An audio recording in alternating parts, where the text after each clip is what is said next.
Petrol पंपाजवळ एका परप्रांतीय व्यक्तीचं एक आयशर उभा होता रात्री।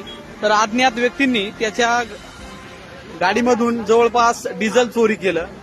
त्या गाडीचा नंबर आहे MH04 LQ 7842। सदर व्यक्ती पिंपळगाव पोलीस ठाण्याला आपली डिझेल चोरीची तक्रार देण्यासाठी गेले असता काही पोलिसांनी त्याला शिवीगाळ करून काढून दिले। त्यानंतर संतप्त होऊन सदर ड्रायव्हरने या ठिकाणी येऊन हा आयसर आडवा केला आणि त्यानंतर आयसरवर चढून अंगावर पेट्रोल टाकलं आणि पेटवून घेणार असा दम दिला। त्यानंतर परिसरात काही नागरिक उभे होते। नागरिक उभे असताना तात्काळ त्यांनी बघितलं का सदर व्यक्ती अंगावर पेट्रोल टाकून घेत आहे।